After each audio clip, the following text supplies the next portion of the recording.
इस वीडियो को देखिए। कर्नाटक की एक रैली में प्रधानमंत्री नरेंद्र मोदी के सामने गणेश जी की एक मूर्ति लाई जाती है और कैमरे और उनके बीच में गणेश जी ना आ जाएं, उन्होंने गणेश जी की मूर्ति को ही हटा दिया। पूरे स्क्रीन पर देखिए इस वीडियो को। क्या आपको इस वीडियो में कोई दिक्कत नहीं दिखाई देती है? आप कल्पना कीजिए, इसी तरह से प्रधानमंत्री नरेंद्र मोदी की जगह राहुल गांधी होते या प्रियंका गांधी वाड्रा होती या सिद्धरमैया होते, तो क्या आप अंदाजा लगा सकते हैं कि इनका जो पालतू मीडिया है वो किस तरह से प्राइम टाइम में चीख चीख कर गणेश जी के अपमान पर शोध करता? जिस तरह से बजरंग दल पर पाबंदी की कांग्रेस की पेशकश को बजरंग बली के अपमान के तौर पर देखा जा रहा है। आप जानते हैं, एक पत्रकार के तौर पर यह वीडियो मेरे लिए कोई खास मायने नहीं रखता। मेरे लिए क्या मायने रखता है मैं आपको बताता हूं। मेरे लिए मायने ये रखता है कि प्रधानमंत्री नरेंद्र मोदी ने खुलेआम जो है धर्म के नाम पर वोट मांगा और उन्होंने चुनाव आयोग के दिशा निर्देशों का, पहले और तीसरे दिशा निर्देश का साफ तौर पर उल्लंघन किया। याद कीजिए, बाला साहब ठाकरे ने जब चुनाव आयोग के दिशा निर्देशों का उल्लंघन किया था तो उन पर पाबंदी लगा दी गई थी। यहां पर प्रधानमंत्री ने साफ तौर पर धर्म के आधार पर वोट मांगकर चुनाव आयोग के दिशा निर्देशों का उल्लंघन किया और इस पर बिल्कुल भी शोर नहीं है। उल्टा न्यूज चैनल्स इस बात को लेकर डिबेट कर रहे हैं कि प्रधानमंत्री नरेंद्र मोदी जो बजरंग बली पर नारा लगा रहे हैं, किस तरह से उसने कर्नाटक की राजनीतिक तस्वीर बदल दी है। यह अपने आप को पत्रकार कहते हैं। साफ तौर पर यहां दिशा निर्देशों का उल्लंघन दिखाई दे रहा है। चुनाव आयोग पूरी तरह से खामोश है। मगर मैं कुछ और पूछना चाहता हूं इससे पहले कि मैं प्रधानमंत्री ने जिस तरह से चुनाव आयोग के दिशा निर्देशों का उल्लंघन किया, मैं आपसे कुछ और पूछना चाहता हूं। मैं आपके सामने 2014 की खबर रखना चाहता हूं। मनोहर पर्रिकर, गोवा के पूर्व मुख्यमंत्री स्वर्गीय मनोहर पर्रिकर ने क्या कहा। वो कहते हैं कि वोंट अलाउ श्री राम सेने टू वर्क इन गोवा। इसके बाद एक और खबर है, Goa government x tends ban on Shriram सेने, और ये तारीख है 20 अक्टूबर 2014 की, जब गोवा में किसकी सरकार थी? भारतीय जनता पार्टी की सरकार थी। अब श्री राम सेने पर गौर कीजिए, इसमें तो राम है, अब राम का अपमान होना चाहिए कायदे से इस पर। जिस तरह से बजरंग दल पर पाबंदी की पेशकश या प्रस्ताव जो कांग्रेस का है उसको लेकर हम बजरंग बली का अपमान बता रहे हैं, जिस तरह से प्रधानमंत्री कह रहे हैं, तो क्या यहां पर राम का अपमान है? नहीं, क्योंकि श्री राम सेने और बजरंग दल दोनों का लंबा चौड़ा इतिहास रहा है कानून को अपने हाथ में लेने का। और कांग्रेस ने जो यह प्रस्ताव किया है उससे बजरंग दल के कार्यकर्ताओं ने खुद सही साबित कर दिया। जबलपुर के ये नज़ारे देखिए, जिसके अंदर आप देख सकते हैं कि बजरंग दल के कार्यकर्ता जो हैं वो प्रवेश करते हैं कांग्रेस के कार्यालय में, और उसके बाद जो तोड़फोड़ की है वो नज़ारा देखने लायक था। यानी कि बजरंग दल और सत्याग्रह का दूर दूर तक नाता नहीं है। बजरंग दल बार बार ये प्रमाणित करता रहा है कि उसका इस देश के शांतिपूर्ण तरीकों, देश के संविधान, देश के कानून के जो मायने हैं, उसके दिशा निर्देश हैं, उनसे कोई लेना देना नहीं है।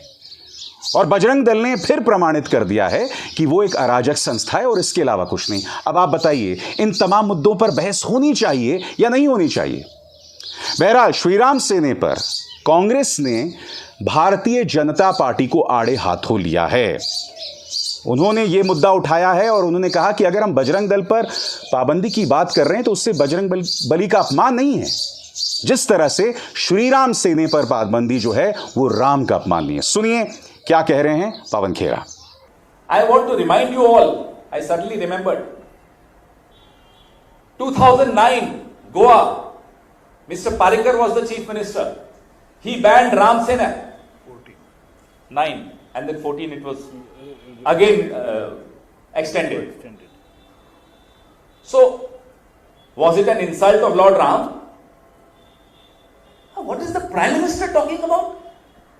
For God's sake, he is the Prime Minister of this largest democracy of India, and this is the level.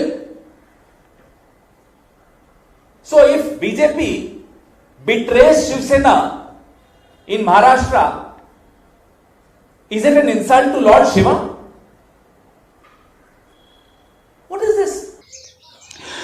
मगर दोस्तों, आज जो बड़ी खबर मैं आपके सामने लेकर आया हूं कि देश के प्रधानमंत्री ने खुलेआम धर्म के नाम पर वोट मांगा, जो अपने आप में कितनी शर्मनाक बात थी।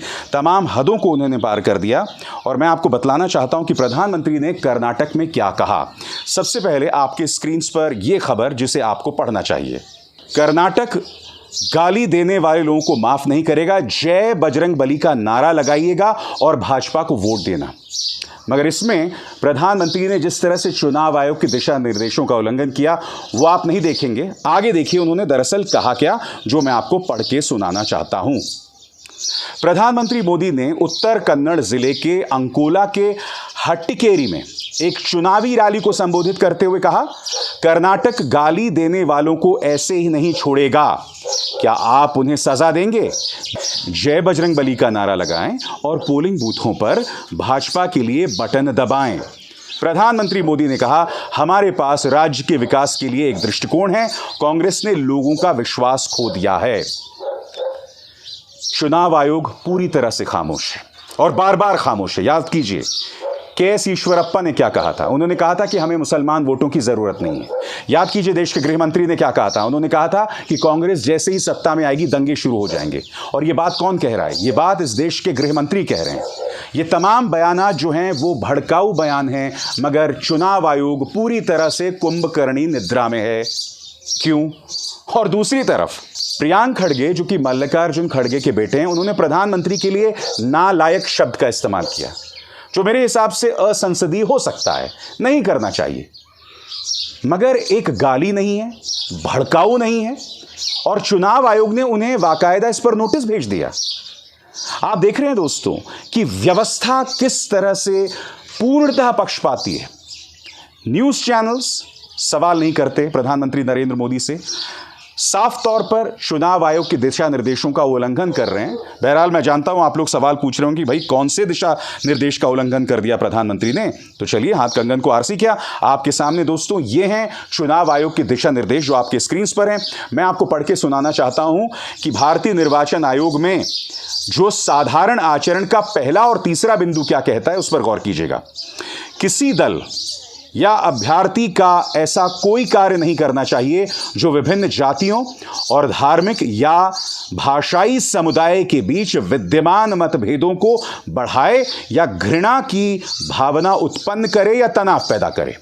जाहिर सी बात है, इस पहले बिंदु में जिक्र इस बात का है कि आप धार्मिक भावनाएं ना भड़काएं। तो इसमें अमित शाह और के.एस. ईश्वरप्पा जो हैं, उनके बयानों का गुनाह साफ तौर पर झलकता है। के.एस. ईश्वरप्पा ने क्या कहा था कि हमें मुसलमान वोटों की जरूरत नहीं है। यहां पर वो साफ तौर पर दिशा निर्देश नंबर 1 का उल्लंघन करते दिखाई देते हैं।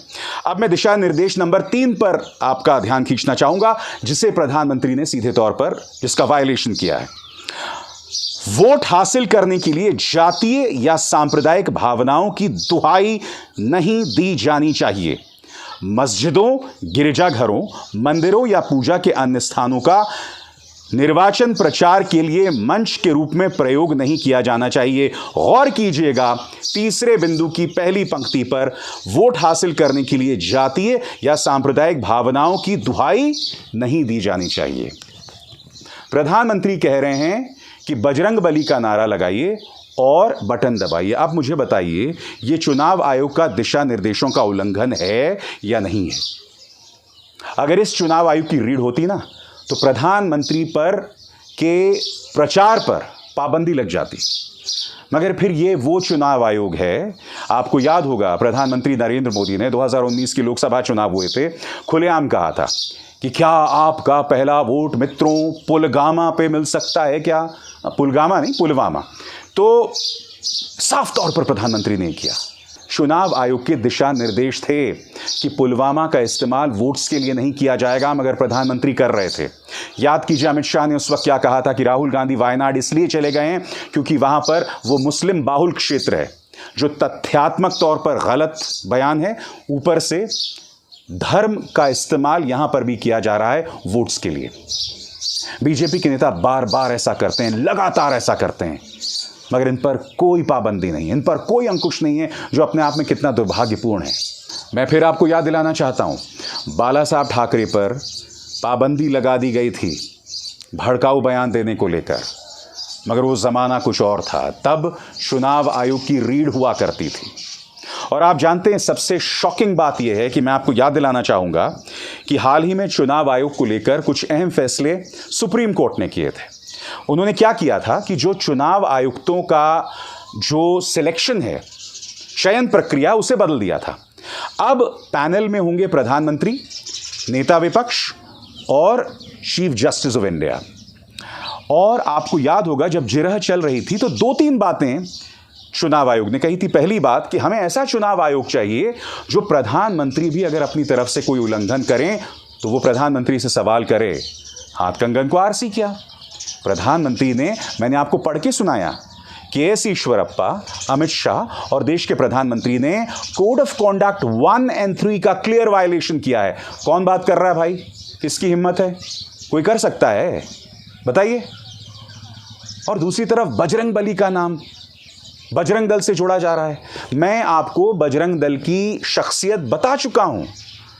और यह मत भूलिएगा, इस वक्त जो आपके नागरिक उड्डयन मंत्री हैं माननीय ज्योतिरादित्य सिंधिया, उन्होंने बजरंग दल को पाकिस्तान के साथ जोड़ दिया था, पाकिस्तानी आईएसआई के साथ। याद है कि भूल गए आप? सुनिए उन्होंने क्या कहा था कि बजरंग दल जो राष्ट्रभक्ति के भाषण देता है, उसी बजरंग दल का सदस्य इस पूरे खुफिया तंत्र का मास्टरमाइंड निकला है।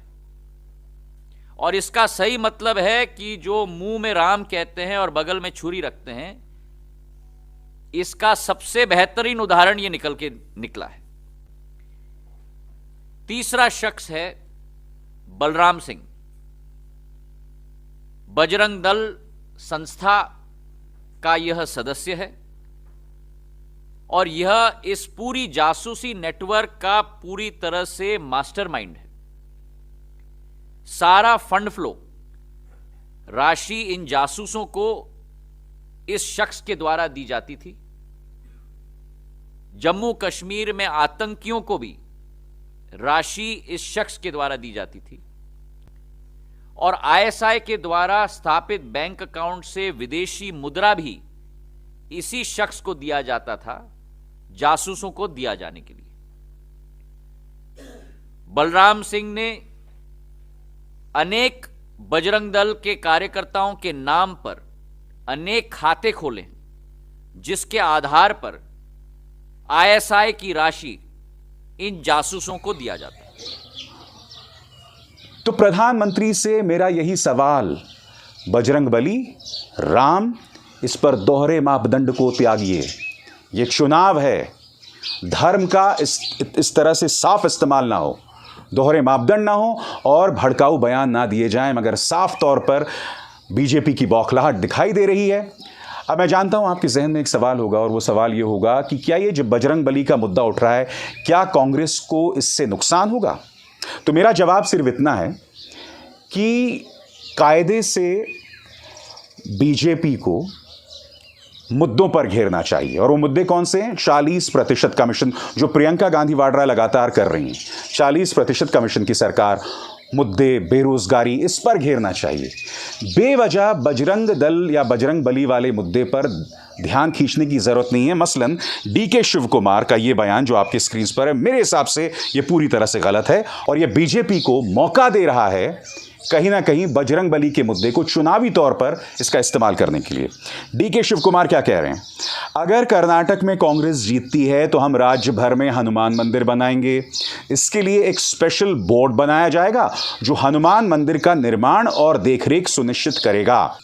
हमारी पार्टी राज्य भर में नए हनुमान मंदिर के निर्माण को प्राथमिकता देगी। भगवान हनुमान के सिद्धांतों को युवाओं तक पहुंचाने के लिए स्पेशल प्रोग्राम भी तैयार करेगी। यानी कि साफ तौर पर यहां पर डीके शिव कुमार और कांग्रेस की बजरंग बली के मुद्दे पर रक्षात्मक मुद्रा या डिफेंसिव पोस्चर दिखाई दे रहा है। पहले तो मैं समझना चाहता हूं कि कांग्रेस में वो कौन समझदार है जिसने चुनावी घोषणा पत्र में पीएफआई के साथ साथ बजरंग दल का भी नाम डाल दिया। हालांकि मेरा मानना है कि बजरंग दल एक ऐसी संस्था है जिसका हिंसा का इतिहास है, बिल्कुल उसी तरह से जैसे कि पीएफआई का। मगर पीएफआई और भी कई कदम आगे चले जाता है। मुद्दा यह है कि आप सिर्फ इतना कर सकते थे कि जो सांप्रदायिक तौर पर भड़काऊ संस्थाएं हैं, हम उन पर कानून के दायरे में कार्रवाई करेंगे और अगर जरूरत पड़ी तो पाबंदी भी लगा देंगे। आपको कोई जरूरत नहीं थी नाम लेने की, मगर आपने नाम ले लिया। आपने अपने पैर पर कुल्हाड़ी नहीं मारी, आप जो हैं जमीन पर आपने कुल्हाड़ी रखी और जम के कूद गए उस पर। यह किया है आपने। बहरहाल मुझे अब भी लगता है कि कर्नाटक की सीरत और सूरत उत्तर प्रदेश से जुदा है और मुद्दों पर चुनाव होगा, मगर बीजेपी की बौखलाहट साफ तौर पर दिखाई दे रही है।